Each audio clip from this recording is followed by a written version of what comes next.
Bapak-bapak, ibu-ibu sekalian, mari kita bersyukur kehadirat Allah Subhanahu wa Ta'ala karena kita masih diberi kemauan, diberi semangat mengikuti kajian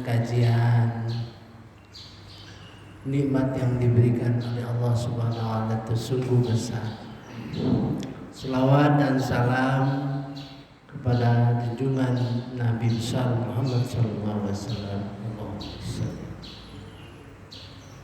Bapak-bapak, ibu-ibu, pada kesempatan ini saya akan beritahu bahwa ada wakaf Quran untuk kita semua. Cuman bawahnya berat. Jadi itu saya ingat ibu-ibu itu sudah saya bagi 4. Ada yang belum terima, jangan di Qurannya dibagi ke ibu-ibu yang belum memperoleh. Kemudian untuk bapak-bapak silakan dibagi yang ada saja yang dapat, nanti menyusul yang belum dapat ya. Bapak-bapak, ibu sekalian, persoalan puasa ini pelik sebetulnya ya. Maka kita selalu memperoleh pengajian mengenai puasa itu selalu dapat pendekatan insentif. Pendekatan insentif boleh mengenai pahala dan pengampunan. Nah, pendekatan pahala dan pengampun itu sangat dalam dibicarakan, dan itu memang betul. Tetapi pendekatan dengan ilmu Al-Quran jarang dibahas. Maka kalau kita perhatikan ayat Quran itu yang berkenaan dengan puasa itu hanya Al-Baqarah ayat 183, 4, 5, 6, 7. 3, 4, 5, 6, 7 itu demikian perannya besar sekali. Karena puasa itu bertahun-tahun, merupakan siklus tahunan. Siklus tahunan itu membuat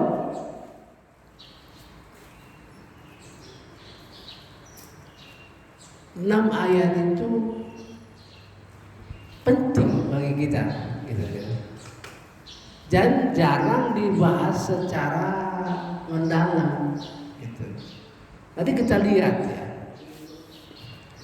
ujungnya saja, ujung ayat itu.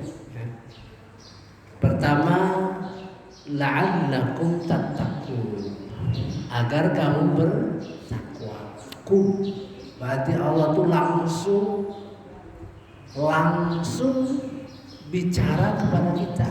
La'allakum tattaqun. Ayat kedua, in kuntum ta'lamun, jika kamu tahu.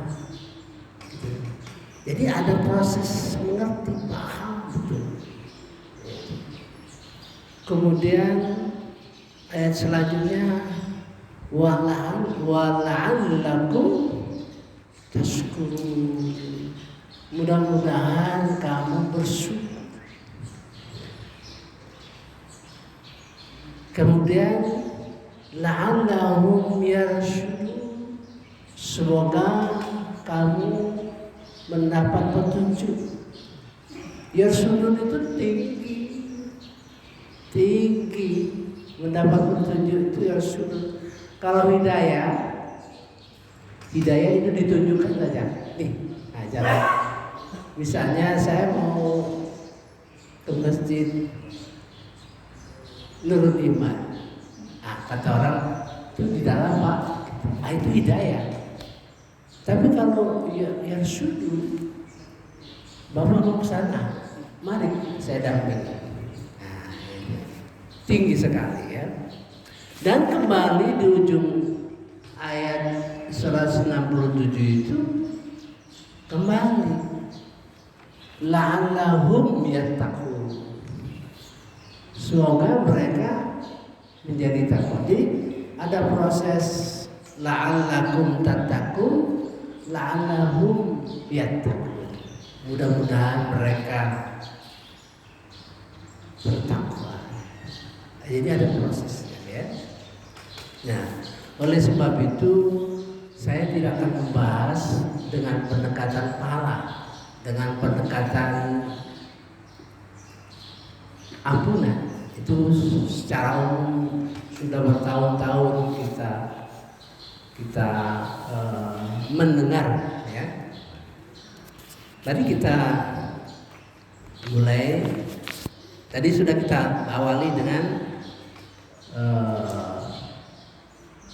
ujung-ujung ayat. Sekarang pangkal ayat ya. Yang 185 saja.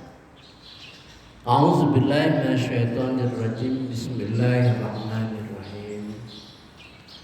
Syahrul Ramadan,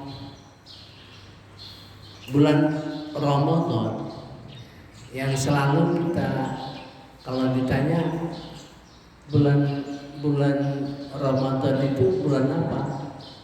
Selalu kita jawab bulan puasa, ya kan? Bulan puasa. Padahal Al-Quran tidak. Nah, kita Syahrul Ramadan alladzi unzila fihi al-Quran, yang diturunkan Al-Quran. Jadi bulan diturunkan Al-Quran, berarti secara implisit Allah betul-betul mengharapkan kita untuk lebih konsentrasi, lebih memperhatikan, lebih berusaha untuk memahami Al-Quran. Hudan linnas, petunjuk bagi manusia. Itu mengandung arti satu, banyak kenyataan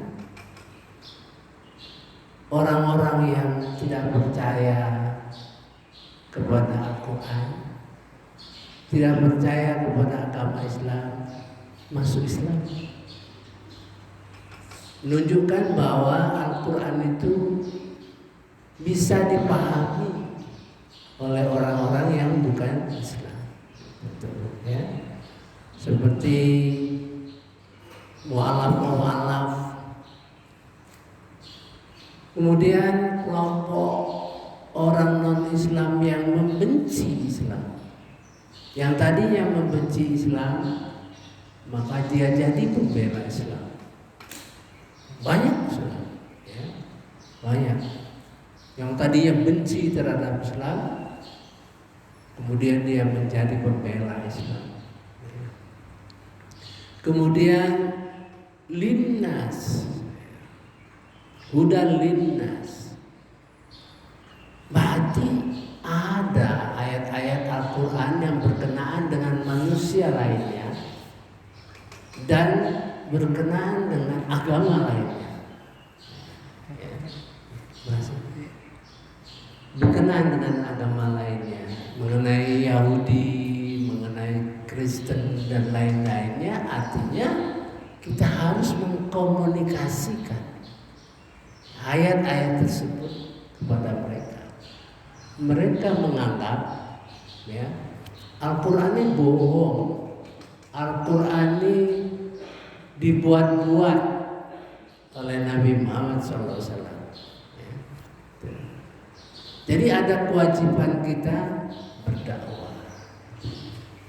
Jadi berdakwah itu terutama di negara-negara teman-teman kita seperti di Amerika, di Eropa, merupakan kesempatan berdakwah di dalam bulan Ramadan ini, ya, gitu. Nah, 3 ayat ini, 3 kata ini, jadi Al-Quran itu di dalam Al-Quran sendiri ada hampir 12 kata yang sama. Ya. Setiap kata membimbing arah ke pengertian kita, ini lain, ini lain, ini lain, ini lain. Pertama Al-Quran. Kalau kita baca Quran, berarti Quranan itu baca. Kemudian Alkitab, Al-Furqan, Al-Hadi, Al-Ayah, Al-Hadith, An-Nur, Ar-Ruhan, Al-Bayyinah. Itu semua pengertiannya Al-Quran. Tapi konotasinya berbeda. Jadi kalau kita membaca Al-Quran itu bertemu dengan kata ruhan, itu artinya menggerakkan. Ayat itu menggerakkan, ya, suatu gerakan ayat. Kalau nur artinya dia mencerahkan, ibarat lampu gelap, ya, bahwa kita ada di sini. Tapi bapak-bapak, ibu-ibu sekalian tidak bisa melihat. Tapi sebenarnya ada. Nah, nurun. Jadi dia ya.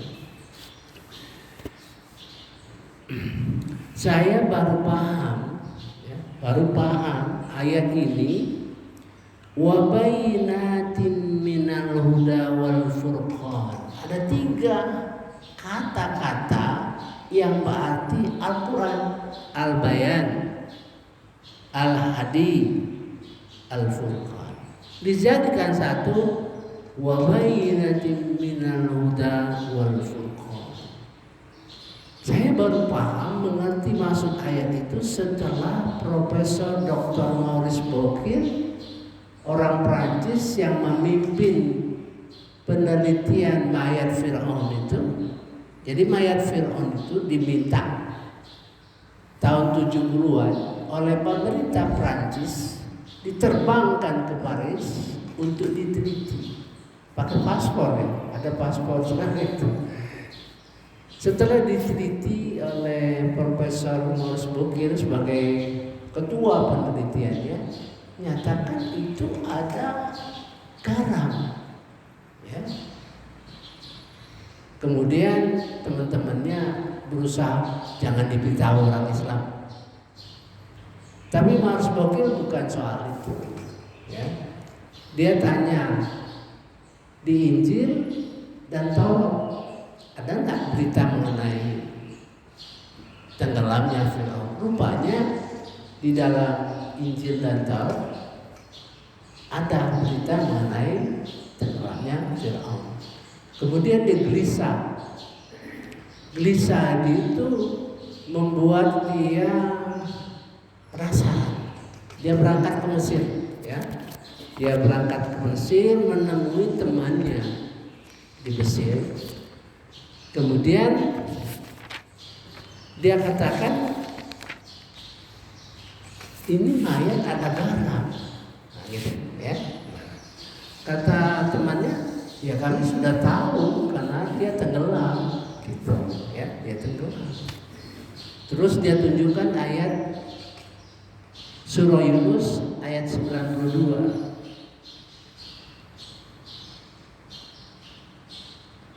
Ayat 92 Surah Yunus. Pada hari ini, maka pada hari ini akan kami selamatkan jasad agar engkau dapat menjadi pelajaran bagi orang-orang yang datang setelahmu. Tetapi kebanyakan manusia tidak mengindahkan tanda-tanda kekuasaan kami, ya. Jadi mendengar ayat ini, melihat ayat ini, dia langsung, saya percaya dengan kitab ini dan masuk Islam.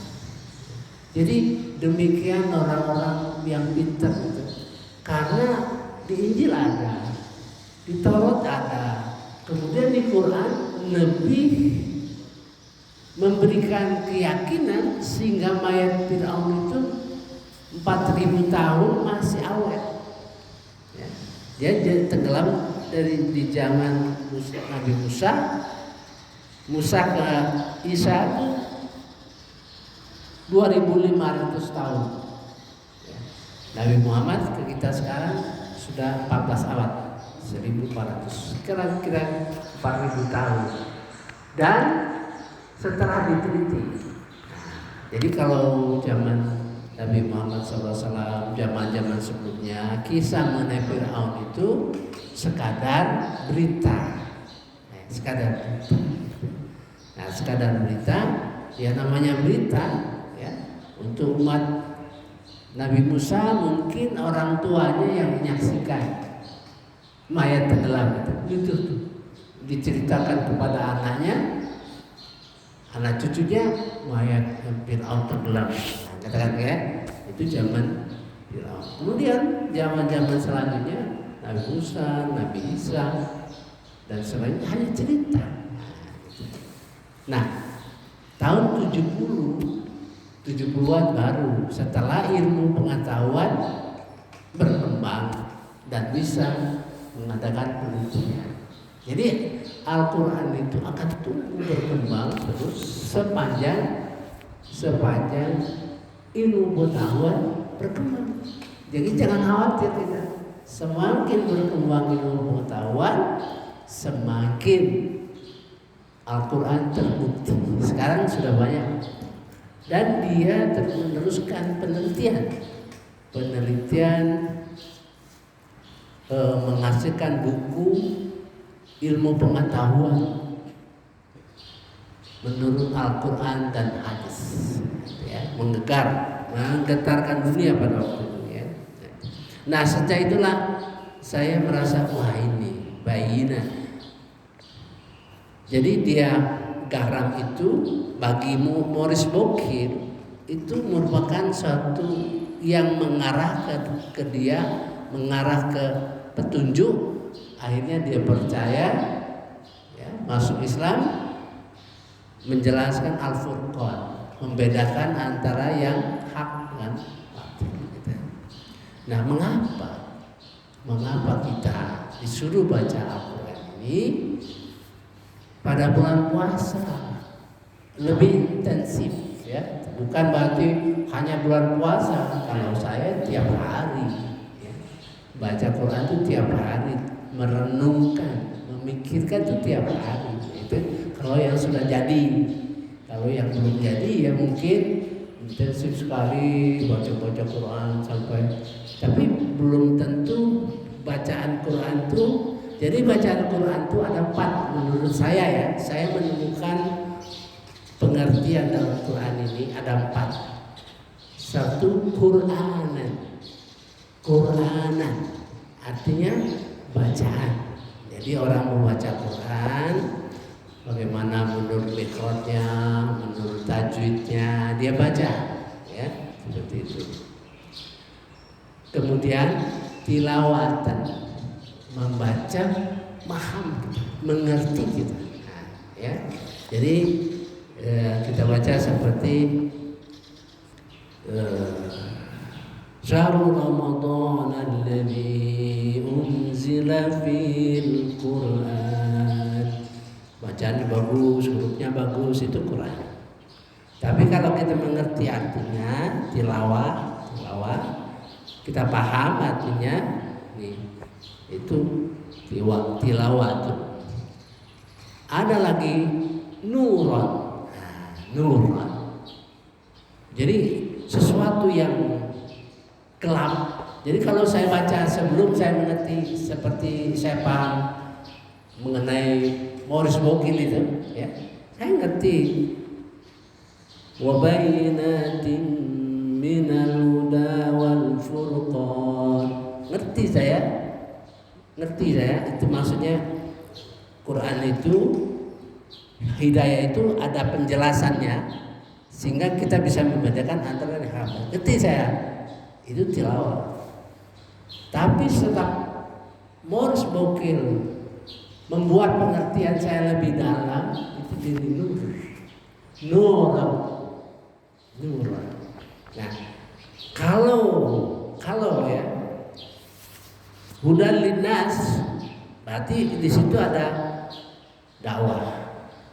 Berarti kita perlu memahami hal-hal di dalam Al-Quran ini yang berkaitan dengan manusia secara umum, gitu. Memahami perbedaan-perbedaan agama-agama di dalam kehidupan masyarakat ini, ya. Kemudian kita punya kewajiban untuk menjelaskan. Kita wajib menjelaskan kepada mereka, ya. Melalui internet, melalui apa saja, melalui komentar-komentar, itu sudah ruhan, sudah menggerakkan usaha-usaha kita seperti itu. Jadi Quranan tilawatan nurun ruhan. Kita sebetulnya saya kira wajib sampai nurun, sampai paham, ya, sampai paham, dan mungkin tidak wajib kalau tidak dianugerahkan oleh Allah Subhanahu Wa Taala, tidak punya kemampuan, ya, tidak punya sarana, cuman kita mengerti, nah, gitu. Saya kira sampai nurun, ya, kita wajib, gitu, ya, sudah baca Quran, paham dan bisa menjelaskan kepada kita, tapi untuk menggerakkan kita tidak punya kemampuan, ya, tidak punya kemampuan. Oleh sebab itu pada waktu sujud, ya, itu Subhana rabbiyal a'la wa bihamdi, terbentang, gitu, ya, materi Subhana rabbiyal a'la wa bihamdi di dalam pikiran kita itu seperti ayat yang dibaca oleh imam tadi, surah Tariq, ya, kemudian surah Al-Alaq, surah Al-Ghasyiyah, itu merupakan pemahaman betapa tingginya Allah kita isi dengan ayat itu, ya. Maksud saya bukan diisi harus dihafal-hafal, bukan. Kalau ayat itu sudah masuk dalam jiwa kita, dia otomatis dia akan mendampingi. Jadi begitu kita sujud tadi ada kalimat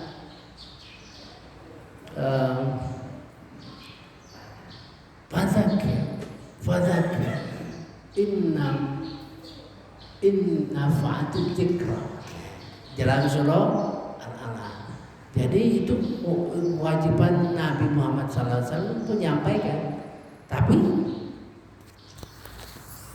kita juga punya kewajiban melanjutkan, gitu kan. Nah, kesadaran seperti itulah yang membuat kita pada Subhana rabbiyal a'la wa bihamdihi, ya. Banyak tugas-tugas kita itu, tapi kita nggak mampu. Oleh sebab itu kita baca doa di antara sujud itu. Rabbil firli warhamni wajibuni warfa'ni warzuqni wahdini wa'afini wa'afwani, sampai tujuh permohonan itu didampingi dengan 7 sifat al-asma al-husna. Rabbil firli, ampuni dosaku ya Allah, warhamni, kasihani aku, beri rahmat aku. Yang tadi al-asma husna, al-ghafir, ar-ghafur, ar-ghafar, ya, 3. Kemudian warhamni, rahmati aku, ya, ar-rahman, ar-rahim sifatnya. Wabifiri warhamni wajburni, al-jabbar, sifat Allah yang al-jabbar. Al-jabbar itu memenuhi apa yang kekurangan kita. Jadi kalau kita minta, ya Allah berilah aku semangat, ya, berarti kita kurang semangat. Diberi semangat oleh Allah SWT. kayaknya aku kurang greget. Nah, saya belajar itu. Mudah-mudahan sekarang memang kalau diterjemahkan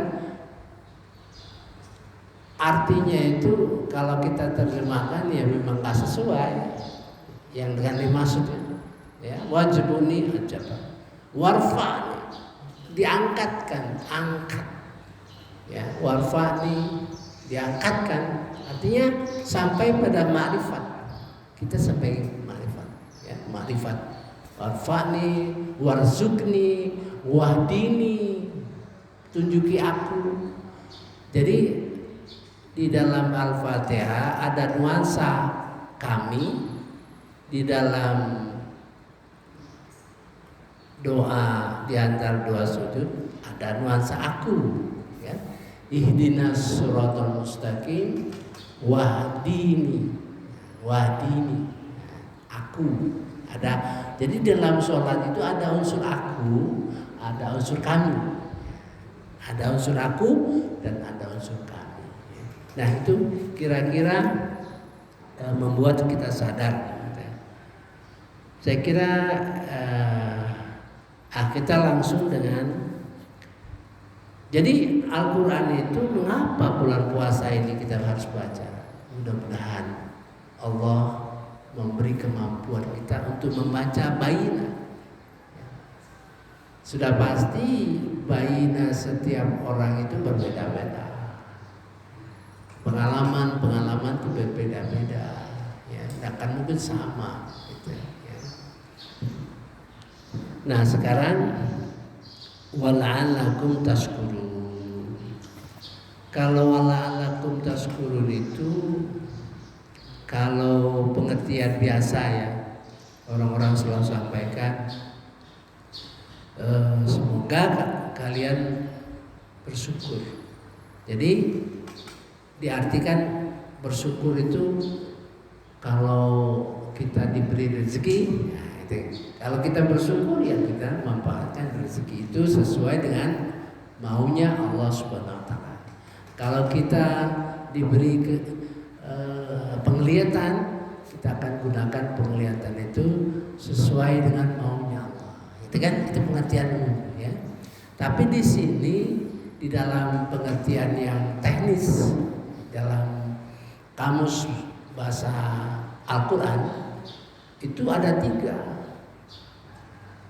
Bersyukur dengan hati, bersyukur dengan lisan, bersyukur dengan anggota badan. Jadi bersyukur dengan hati artinya nikmat itu betul-betul harus kita ingat. Apa-apa yang diberi oleh Allah Subhanahu wa taala harus kita ingat.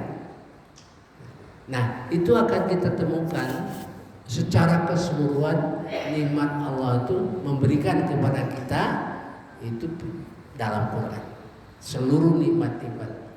Sebab Al-Quran itu mengajarkan alhamdulillah 41 kali. Alhamdulillah itu 41 kali.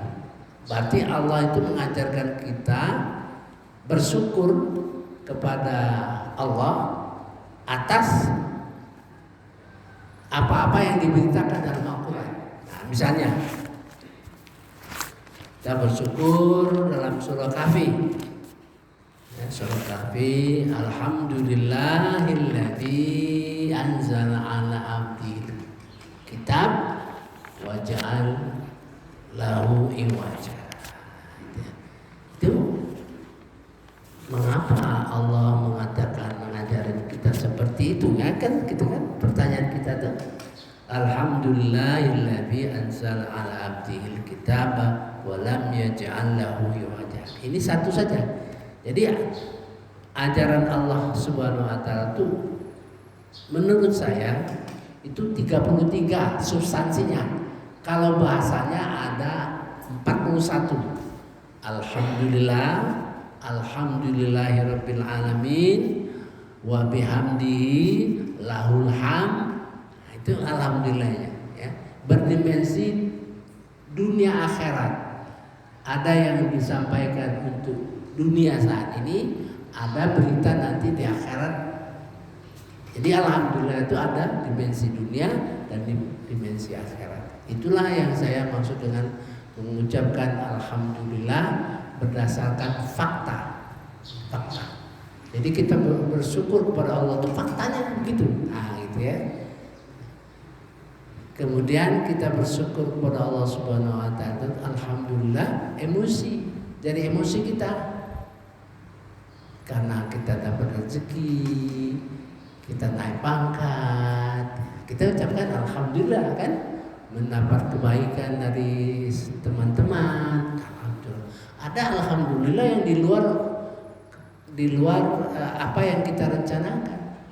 Pada waktu bersin, alhamdulillah. Itu alhamdulillah yang di luar nalar kita. Itu di situ nanti dia akan berkembang terus menerus sehingga betul-betul kita meresapi alhamdulillah. Jadi waktu baca alhamdulillah itu 33 substansi itu kita paham ya. Saya baru masukkan di YouTube 18 baru 18. Bapak-bapak bisa dengar alhamdulillah, judulnya alhamdulillah, ada dua kelompok di dalam ya.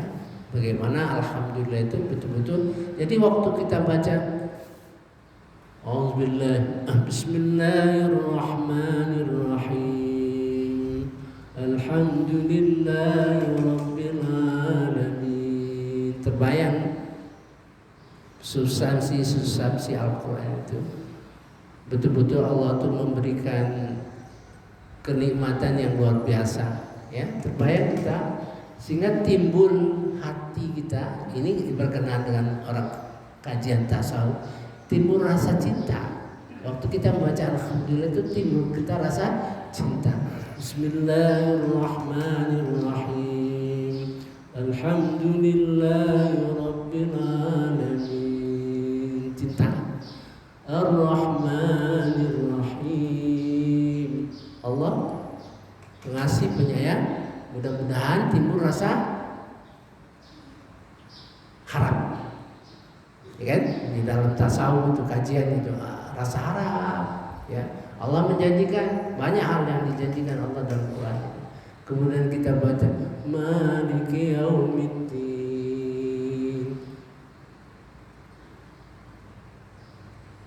Pada hari kiamat nanti, pada akhir nanti, Dia yang Maha berkuasa. Takut, rasa takut. Nah, rasa harap, rasa cinta, rasa takut itu harus diblend, jadi bercampur aduk, ya, dalam sehingga kita menimbulkan karena udua, karena saya menghadirkan Allah Subhanahu Wa Taala di dalam. Itulah menyertai pemahaman Al-Fatihah, dan Al-Fatihah itu diisi oleh Al-Quran. Saya kira nomor 2 lisan sudah tadi. Yang ketiga dengan anggota. Jadi kita berusaha membalas kebaikan-kebaikan itu ya, sepanjang kita mampu. Allah itu baik sama kita, sayang sama kita, sehingga Nabi Muhammad SAW sembahyang sampai kakinya mengkang-kang, ya kan? Mengapa Rasulullah sampai begini? Katanya. Apakah aku tidak boleh bersyukur? Itu pengertian syukur itu yang kita kadang-kadang tidak paham. Syukur itu harus dimengerti menurut Al-Quran, jangan syukur menurut pikiran kita. Ya, menurut Al-Quran salah satunya di dalam surah Saba kepada Nabi Daud, beramallah sekuat tenaga sebagai tanda syukur.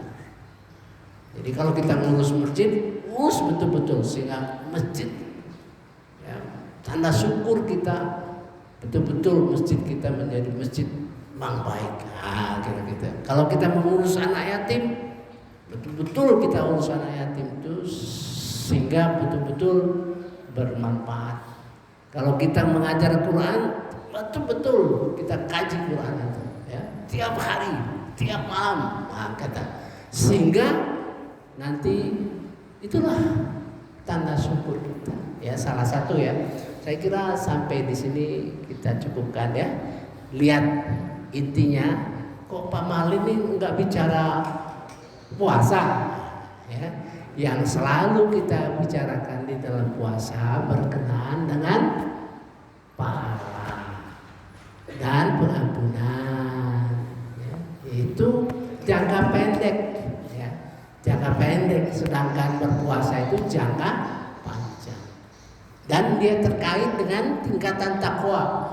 Jadi takwa 1, takwa 2, dia takwa 3, takwa 3. Tapi takwa ketiga dia punya blender, punya pusingan, ya.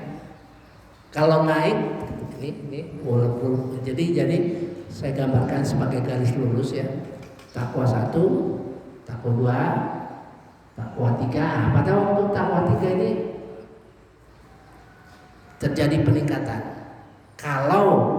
Kalau seandainya peningkatan itu kita mencapai perform, misalnya kalau bulan puasa kan pasti kita sembahyang di masjid kan, saya usahakan. Nah, setelah puasa biasanya kendor, ya, sah-sah saja.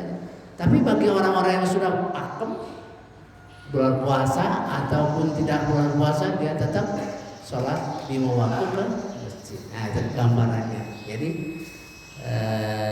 saya kira cukup ya. Kalau ada pertanyaan kita bahas ya. Ya. Tadi dijelaskan bahwa Al-Quran itu sebagai Quranan ya, diawalkan nurun dan ruhan gitu kan. Ya. Yang tiga-tiganya itu saya udah ngerti. Yang ruhan itu tidak dijabarkan karena apa menurut kita itu masih belum mencapai ilmu kita itu. Jadi dijelaskan sedikit mengenai ruhan itu. Misalnya kita paham bahwa kita harus, misalnya satu, bahwa kita harus nanti menyaksikan di dalam surah Al-Hajj, misalnya ini satu contoh dalam surah Al-Hajj ayat terakhir ya, surah Al-Hajj. Lebih baik kita lihat saja surah Al-Hajj itu.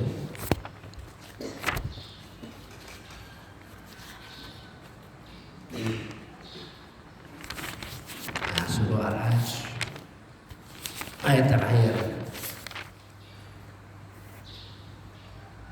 Dan berjihadlah kamu di jalan Allah dengan jihad yang sebenar-benarnya, nah, gitu ya, jihad sebenar-benarnya. Jadi kalau kita mengurusi masjid, betul-betul kita berusaha sedapat mungkin ya, memelihara ukhuwah, meningkatkan hal-hal yang bisa membangun masjid ini, mengkoordinasikan, mimpin, menyiapkan masa depan, ya, sebagai ketua itu seperti itu ya. Dan dia tidak menjadikan kesukaran dalam agama. Ikutilah agama nenek moyangmu Ibrahim. Dia telah menamakan kamu orang-orang Muslim sejak dahulu, dan dalam Al-Quran ini, begitu dalam Al-Quran ini, agar Rasul Muhammad itu menjadi saksi atas dirimu, ya. Jadi Nabi menyaksikan keislaman kita, menyaksikan segala hal yang berkenaan kita, dan kamu semua menjadi saksi atas segenap manusia. Segenap manusia, kita menjadi saksi.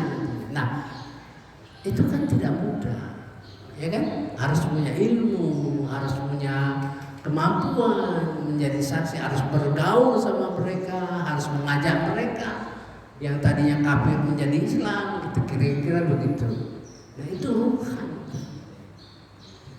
Nah, sekarang kita rasanya ya Allah nggak mampu, katanya gitu kan. Waktu kita sujud itu kita paham itu semua. Tugas-tugas kita paham, tapi kita nggak mampu ya Allah. Mau ampuni kami. Rabbil firli warhamni. Wajibuni kalau kita tidak mampu, tapi mau berikan kemampuan. Saya kira tidak mungkin kita mampu. Iya, tergantung karunia Allah Subhanahu wa taala. Saya sudah jelaskan, kita ingin mencapai inna akramakum indallahi atqakum. Kita cita-cita semua, tapi mungkin kita sakit dari kecil, kemudian menjadi orang miskin, coba bayangkan. Tapi ada treknya. Jadi Al-Quran itu seperti mencapai puncak, tapi untuk ke puncak itu treknya. Ada trek ulil albab, orang-orang pandai, orang pintar ya, ulil albab. Ada trek orang berhati baik, hati ibadur rahman. Ada trek orang dermawan. Ada trek orang miskin. Ada trek orang sabar. Ada trek orang syukur. Nah, gitu. Jadi bagaimana kita mengharmonikannya kita sesama kita, ya. Sebab bisa mencapai ya. Sebab Allah mengatakan dalam surah Al-Isra, katakanlah setiap orang itu kullu ya'mal ala syakirati, sesuai dengan kemampuan, sesuai dengan lingkungan, sesuai dengan kecenderungannya, sesuai dengan apa saja ya. Jadi tinggal kita mengenali diri, itu yang penting. Kita ini Allah tuh mengenali saya ini sebagai apa, nah, gitu-gitu. Harus mengenali diri. Seperti Allah tuh mengenali aku sebagai apa. Misalnya saya baca Al-Quran ini tidak apa-apa. Saya coba baca Al-Muluk apa, baca Al-Hadid apa, baca Al-Waqi'ah apa, tapi tidak ada interest untuk memelihara hafalan. Itu kan waktu, kan baca terus supaya hafal itu ya. Nah, tapi keperhatian saya kepada ayat-ayat satu ayat yang jadi saya pikirkan apa sebetulnya konteksnya.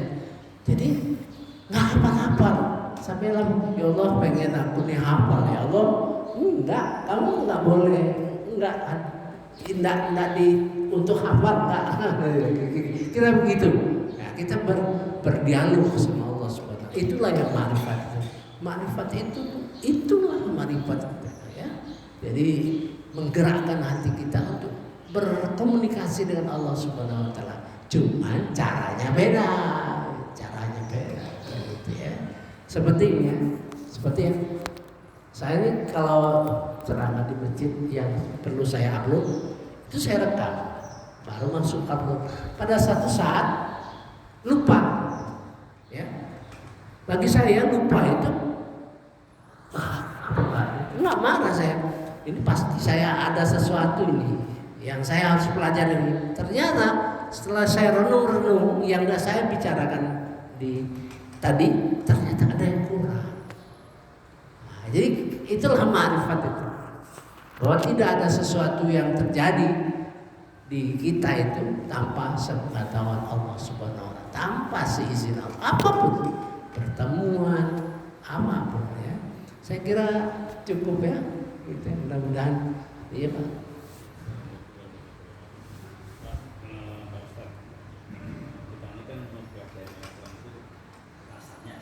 Iya, susah sekali itu memahami. Saya juga coba beberapa sekarang banyak buku-buku yang menguraikan tentang transisi. Apakah itu ensiklopedia pengetahuan Al-Quran, apakah ensiklopedia Al-Quran ilmi, sebagainya. Kemudian juga ada tafsir. Sekarang strateginya bagaimana supaya kita bisa paham. Kalau kita hanya baca, kita setiap hari baca. Itu nggak ngerti gitu. Sehingga dampaknya itu kan tidak mengimplementasikan. Dan saya rasa Allah tuh lewat hanya tempat pahala. Apakah pahala itu betul-betul dapat punya itu nggak tahu. Menurut kalau orang Jadi, ya. Al-Quran itu harus diberdasarkan dari hati supaya kita bisa melaksanakan. Nah itulah mungkin kita perlu strategi bagaimana. Iya. Saya ya, belum tentu yang lain bisa ya. Saya satu-satunya kitab yang saya tekuni adalah Al-Quran. Sedangkan kitab-kitab lain saya anggap itu untuk membantu saya mengerti Al-Quran. Jadi perhatian saya hanya Al-Quran. Saya baca buku Imam Ghazali, saya baca segala macam kitab-kitab itu. Kitab itu tidak utama. Kitab itu yang utama adalah Al-Quran. Jadi perhatian kita kepada Al-Quran. Itu ya. Mudah-mudahan merendahkan hati dan menjunjung tinggi Al-Quran itu mudah-mudahan terbuka hijabnya. Gitu. Jadi padahal Al-Quran itu kan tidak runtun, Pak ya. Iya. Kalau kita baca sekarang, kita baca Al-Baqarah, Iya. kemudian kita tekuni, kita pahami itu. Ya. Sambungannya itu ada di ayat lain. Iya, memang itu. Jadi ibarat main puzzle yang itu. Kita harus betul-betul paham. Satu ayat itu betul-betul kita paham sehingga ketemu ayat lain dia nyambung. Karena kita paham yang satu. Nah, gitu. Misalnya ya. Dzalikal kitabul la raiba fihi hudal lil muttaqin. Itu sentral itu. Inilah kitab, tidak ada lagi keraguan ya, untuk bagi petunjuk orang yang takwa. Itu bukan. Itu Allah yang ngomong. Kaget gitu caranya.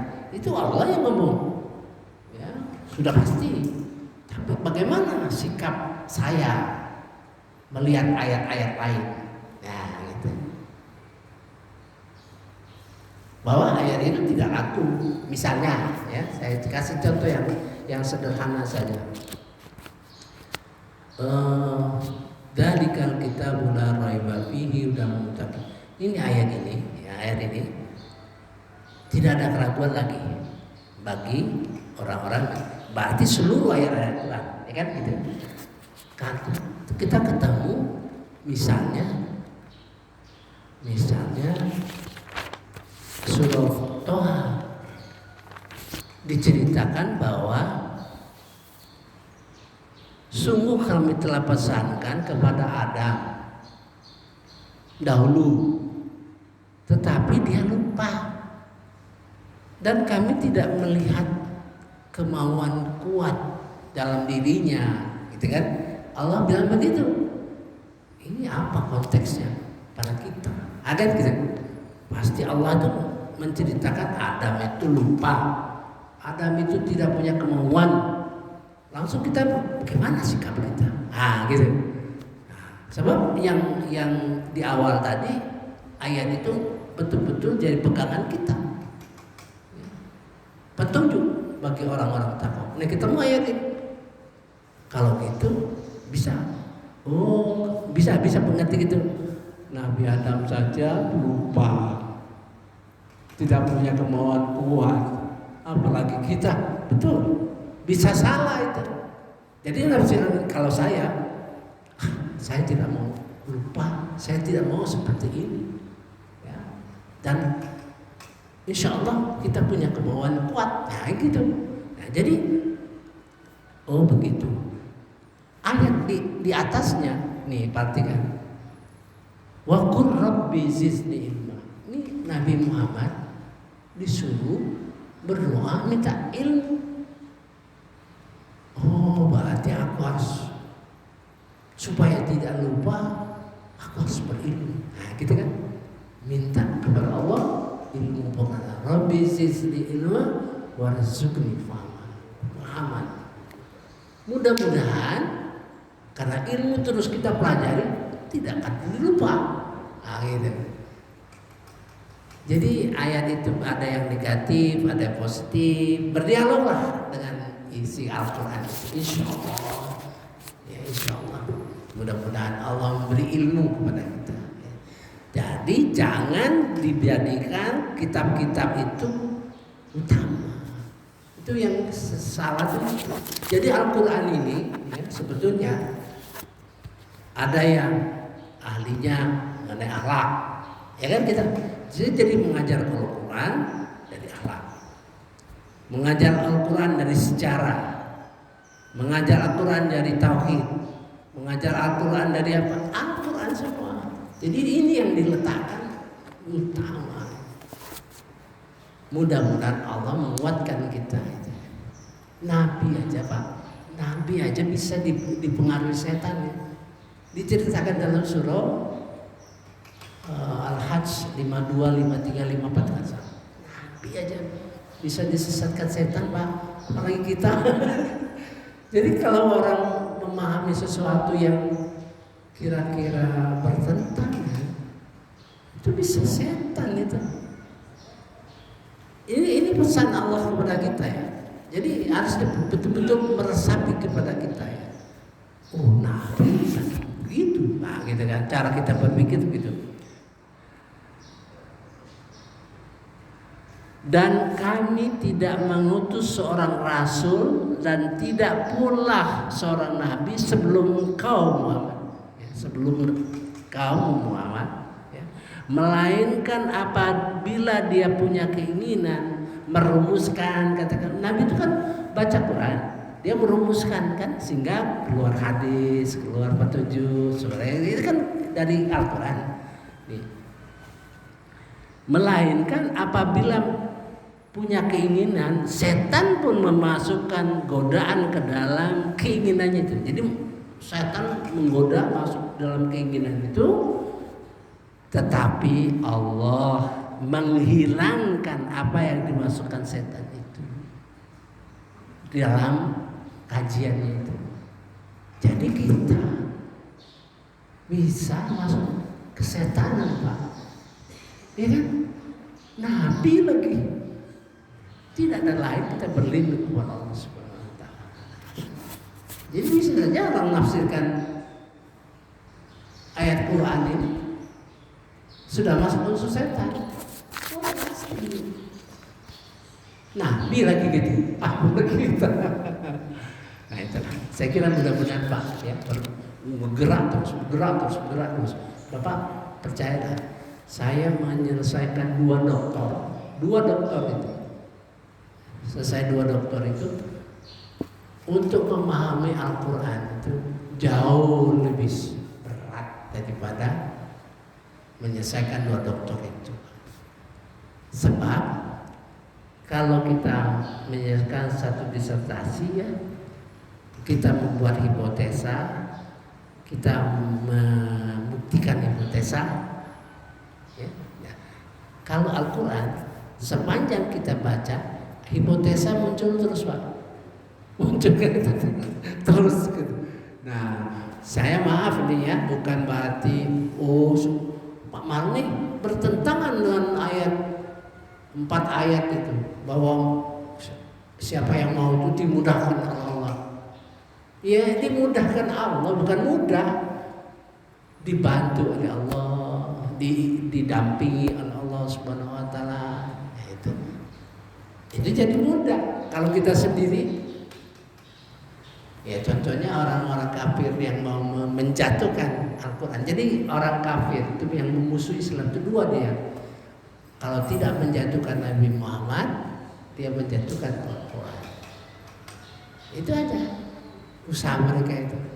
Saya hantam terus tuh. Saya bertahun-tahun perang terus dengan saya melalui itu.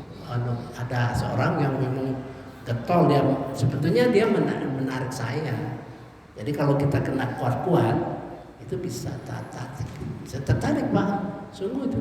Oleh sebab itu Al-Quran melarang kita, jangan kamu berdebat dengan ahli kitab. Maksudnya itu jangan mudah-mudah kamu kalau nak betul-betul paham Al-Quran itu gitu, maksudnya itu. Kalau tidak, itu dilarang kan kita berdebat dengan ahli kitab, kecuali menghasilkan sesuatu yang lebih baik. Artinya sesuatu yang lebih baik itu kalau kita paham. Kalau kita tidak paham bisa terseret keyakinan mereka ya. Mudah-mudahan bapak-bapak sekalian, walaupun kita ketemu sekali sebulan, silakan didengarkan tausiah saya di YouTube. Mudah-mudahan itu akan memberikan tambahan